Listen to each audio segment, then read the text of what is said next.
Hola, bienvenidos a Doble Vía. Ya estamos con Arturo para hablarles de temas que tienen que ver con el tránsito y sobre todo cómo cuidarnos para evitar los siniestros. Hemos venido en los programas anteriores, Arturo, hablando de la seguridad de los vehículos y los elementos que justamente desde el punto de vista físico, material, tienen los vehículos para aportarnos seguridad. Esa nueva tecnología, ¿verdad?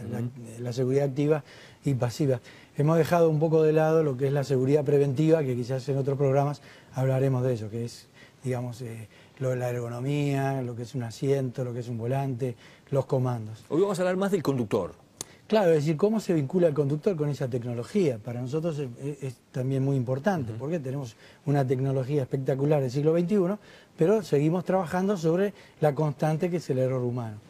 Y debemos entender a la conducción como una constante toma de decisiones, que el individuo elabora o consigue a partir de una observación de lo que tiene delante, analiza la situación y después toma una decisión, ¿verdad? A veces automática, semiautomática o quizás instintiva. Pero lo que nunca nos puede dejar llevar a error es creer que todo lo que estamos viendo es una información completa para el cerebro, porque hay muchas cosas que a veces desconocemos. Podemos desconocer cuál es nuestro tiempo de reacción en ese momento y si tenemos algo para actuar en emergencia. Quizás no sepamos cuál es el coeficiente de rozamiento que tienen las cubiertas en ese momento o el piso para nuestras cubiertas. Entonces, como la información no es completa, siempre debemos estar en guardia para con determinadas técnicas poder sobrellevar esos errores. Eso para nosotros es lo más importante. Es decir, qué técnicas deberíamos emplear a los efectos de esa información que no es completa, poderla compensar. Bien, y tiene mucho que ver la actitud justamente y la preparación del conductor a la hora de tomar esas decisiones, ¿verdad? Exacto, y mucha gente te puede decir, bueno, sí, pero para hacer ese tipo de conducción, o como llamamos nosotros, esta conducción preventiva, debemos ser profesionales. No, no es así, lo único que hay que tener son algunos conocimientos, una actitud positiva y evidentemente autoanalizarse, es decir, en cada momento que uno va conduciendo, decir cómo vengo, estoy haciéndolo bien, estoy haciéndolo mal, dónde están los riesgos, porque muchas veces el conductor, ya sea por ignorancia, no conoce dónde están los riesgos, claro. Por otro lado, quizás cuando mira no los busca, es decir, no detecta dónde está, este es uno de los peligros mayores que hay. Pero si nosotros hoy lo que vamos a hacer es ver algunas técnicas. Por ejemplo, ver algunas técnicas que tienen mucho que ver con eso que se llama conducción preventiva. Es decir, hay algunos principios básicos, que tenemos tres: la visión, fundamentalmente, la anticipación y después la generación del espacio para circular. Entonces vamos a ver el primero. Las técnicas de conducción preventiva deberían estar en primera instancia vinculadas a lo que es la visión. Técnicas de visión, tenemos tres. Esa técnica, primero mirar a lo lejos. Muchas de las causas de los accidentes del choque por alcance es porque el conductor viene mirando el coche que viene delante. Viene inoptizado, mirando la cola del que viene adelante y no sabe mirar a lo lejos. La técnica es siempre tratar de mirar lo más lejos que viene más adelante, un poco más adelante. Exactamente, porque el que va delante tuyo no va a frenar quizás sin motivo aparente o quizás porque tenga algo adelante que pueda frenar. Bueno, entonces yo quiero saber qué es lo que tiene delante y miro lo más lejos posible. Esa es la primera. La segunda que tenemos como información es mirar a los costados. Nosotros naturalmente tenemos una visión periférica, pero nosotros cuando vemos en nuestros costados, en los laterales, algo, lo que hace la vista es detectarlo. Pero por ahí el cerebro en ese tiempo que lo va detectando no lo analiza. Por lo general se toma científicamente comprobado que son unos 3 segundos hasta que el cerebro toma contacto con la situación y te la devuelve. Y yo ahora que hablo de esto, de la velocidad en que puede analizar el cerebro, es decir, tendríamos que ver que nosotros naturalmente, nuestra vista está acostumbrada por una velocidad que nos dotó la naturaleza, es decir, entre 4 y 5 kilómetros por hora. Quizás un corredor, alguien que se dedique al deporte, al atletismo, en su mejor promedio pueda llegar a 40 kilómetros o más. Por eso que el tema de la visión es complicado cuando lo combinamos con alta velocidad. Entonces esa de la visión periférica más mirar hacia lo lejos es un factor realmente decisorio. Y la otra, mirar por los espejos retrovisores. Es decir, no podemos no tener en cuenta qué pasa detrás. La dinámica del tránsito está en constante cambio. Y dentro de la zona urbana y en carretera a grandes promedios de velocidad, deberíamos mirar cada 5 segundos los espejos y estar en condiciones de saber qué es lo que pasa todo alrededor.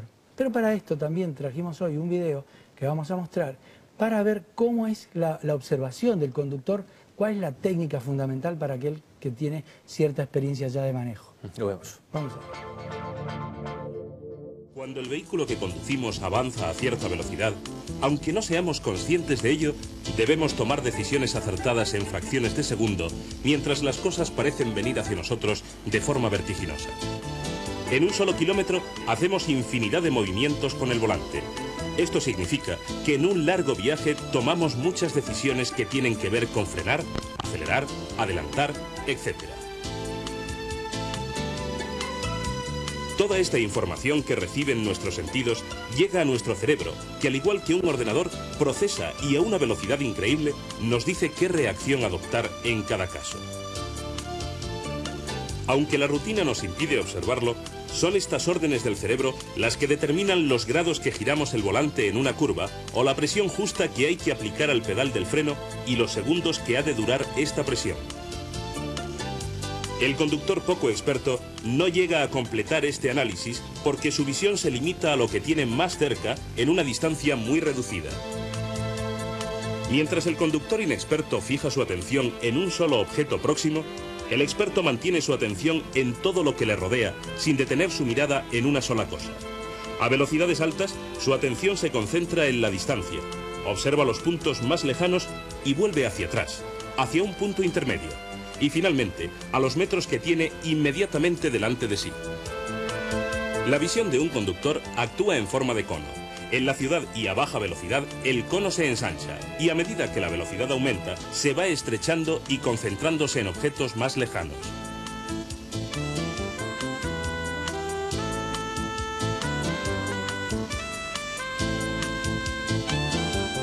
Calcule lo que hay 30 o 60 segundos delante de usted. No hay obstáculos sobre la carretera. Mire inmediatamente delante de su coche. Esto le dará idea de la velocidad, control y posición. Observe las cunetas.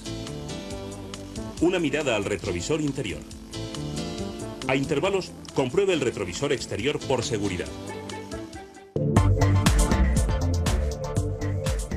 Deberíamos agregar, también eliminar los ángulos ciegos, ¿verdad? Los puntos ciegos o ángulos muertos de visión. ¿Qué quiere decir eso? Y eso es lo que nosotros tenemos detrás de nuestros 180 grados de visión, que dentro del auto es menos, ¿verdad? Tenemos unos 140 aproximadamente horizontales y 110 verticales. Entonces, para eliminar ese punto ciego hay que girar la cabeza hasta la altura del hombro para poder ver qué es lo que hay detrás de nuestros 180 grados, por decir así, de visión.